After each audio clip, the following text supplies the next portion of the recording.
Senhor presidente, senhoras e senhores deputados, dando continuidade ao pronunciamento feito pelo deputado Luiz Paulo Corrêa da Rocha, também venho a esta tribuna para tratar das deliberações do Poder Executivo no sentido de debelar a crise por que passa o Rio de Janeiro, que penaliza a população, porque os serviços públicos ou deixam de ser prestados, ou vão sendo prestados precariamente, e como também a crise penaliza os servidores públicos. É claro, e vou começar pelo final, e eu não tenho nenhuma dúvida de que os demais poderes, à exceção do Poder Legislativo, e quando falo os demais poderes, estou me referindo ao Poder Judiciário, impropriamente como poder o Ministério Público, aqueles que conseguiram resolver os seus problemas sem terem sido alcançados pelos efeitos da crise. E ao que tudo indica, não há nenhuma sinalização de disposição para cortar custos no sentido de contribuir para a superação da crise. Aliás, e é bom ressaltar, quando da ação que resultou por decisão judicial na regularização do pagamento dos integrantes do Poder Judiciário, do Ministério Público, da Defensoria Pública, Tribunal de Justiça, cumpriu a decisão judicial da Vara de Fazenda Pública. E a ação inicial foi ajuizada pelo Sindicato dos Serventuários. Aliás, a ação foi ajuizada pelos serventuários, mas beneficiou também toda a magistratura.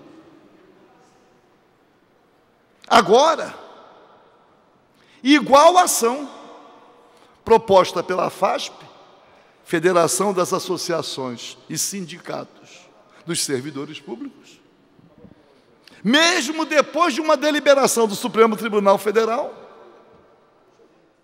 o presidente do Tribunal de Justiça cassou a liminar concedida pela Vara de Fazenda Pública. Não fez o mesmo quando o interesse imediato era do próprio Tribunal de Justiça. E por quê? Qual a razão de um tratamento diferenciado? E olha que naquela época ainda não havia manifestação do Supremo Tribunal Federal. Então, não vejo disposição. O Poder Legislativo, e é preciso dizer, está sendo solidário em relação à data do pagamento. Os servidores do Poder Legislativo passam pelo mesmo sofrimento experimentado pelos servidores do Poder Executivo, ativos, inativos e pensionistas. Por quê? Qual a razão, então, da solidariedade? Era preciso deixar exclusivamente exposto, então, o Poder Executivo.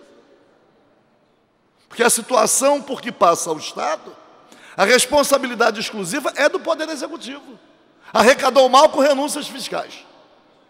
E gastou mal com obras de alto custo, com as terceirizações, com o projeto do Estado mínimo, transferindo responsabilidades públicas para a iniciativa privada. a um custo elevado. A máquina do Estado está parada, ou semi-paralisada, porque os trabalhadores terceirizados não estão recebendo. Verificamos isso na UERJ, incluindo o Hospital Pedro Ernesto, a Polícia Civil, na Polícia Militar, na Secretaria de Educação, nas unidades escolares, na FAETEC, independente das greves. E o governador agora cortou secretarias. Vai cortar cargos gratificados. Mas nós não podemos aceitar, nas medidas do governo, que ele possa sonhar em demitir os servidores concursados, admitidos em estágio probatório, ou que pense em reduzir salário de servidores. Ele não pode fazer isto. Tem que cortar. Tem que verificar onde vai cortar. Diz assim, vai rever os contratos. Quais contratos? Vai existir transparência? Em quais setores da administração pública ele vai rever os contratos? Porque vários contratos já estão consumados.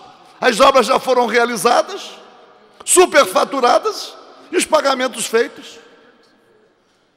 Eu dei uma sugestão que pode parecer absurda, mas que precisa ser discutida. Li que vence o contrato com o Bradesco para a administração da folha de pagamento dos servidores. E que teria uma nova licitação. Mas durante anos a fio, o Banco Itaú teve esse privilégio sem qualquer contrapartida para o Estado, com lucros fabulosos. Será que seria possível revolver o passado para que o Banco Itaú pudesse ser pressionado a recuperar perdas do Estado quando administrava a folha de pagamento sem qualquer remuneração para o Estado? É muito difícil, talvez, porque o sistema financeiro está no poder. Imaginar que será possível enfrentar um banco do porte do Itaú, o governo não se dispõe. O governo quer vender a dívida ativa, mas a dívida ativa, ela vai progressivamente sendo consolidada. Se alguém vai comprar a dívida ativa, vai comprar para ter lucro. Porque o Estado vai vender a dívida ativa. Por que não cobra? Se a Procuradoria-Geral do Estado tem essa atribuição, dentre outras. Mas por que não cobra? E vai vender para quem? Com qual deságio? Quem é que vai comprar a dívida ativa? Porque se o Estado não cobra, se existe resistência para pagar ao Estado, quem é que vai comprar? Um banco vai comprar? Um escritório grande de advocacia vai comprar? Quem é que vai se habilitar a comprar a dívida ativa? Vai vender a ilha de Brocoió. Por que não vende também o Palácio Laranjeiras? Nós estamos na monarquia. O governador precisa morar num palácio. Por que não vende? Cheguei a apresentar uma proposta até a vender o Palácio Guanabara. Por que o governo está instalado num local nobre e com aquela área extensa? Há uma razão para isto. Mas não quer. Sinaliza também com a possibilidade de privatizar a SEDAI. A SEDAI é uma empresa lucrativa. Mas acima disto, o saneamento básico tem que ser uma responsabilidade exclusivamente pública, nem concessão, como já é em algumas regiões do nosso estado. Vai lá, na Zona Oeste, na AP4, vai lá ver as contas porque entregou a um consórcio liderado pela Odebrecht. Aliás, os demais consórcios no Estado, administrando saneamento básico, todos pertencem ao mesmo grupo empresarial, eles só trocam de nome. Vai lá ver. Assumiram o tratamento de esgoto, ainda não realizaram obras de grande porte, mas cobram a conta de água e esgoto, transferindo a metade para a SEDAI, que é a parcela da água. Uma desfaçatez muito grande.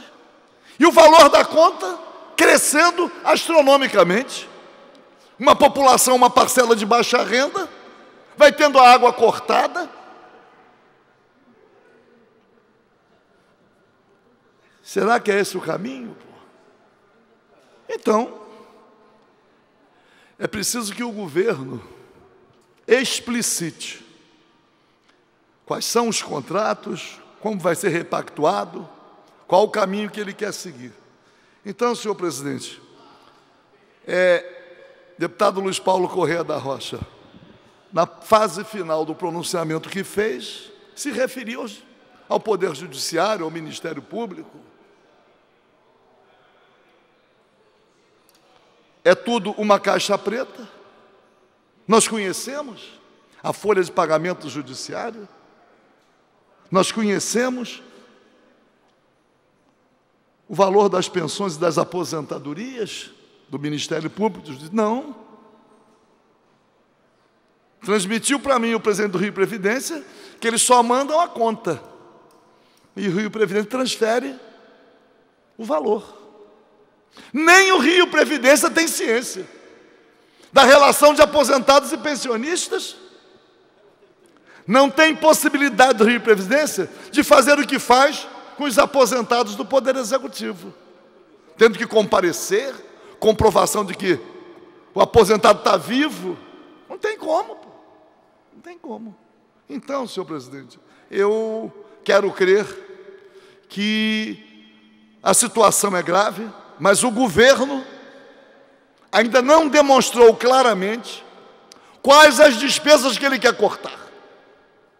E se vai conseguir ter esta parceria com os demais setores públicos, Ministério Público, Poder Judiciário e outros, que têm aí privilégios, não os servidores, mas aqueles que são os verdadeiros controladores das instituições. A situação é grave, e o governador interino certamente está procurando encontrar o caminho, mas nós temos que verificar se esses caminhos são os melhores e quais aqueles que nós entendemos que são realmente os que vão solucionar o problema. Muito obrigado.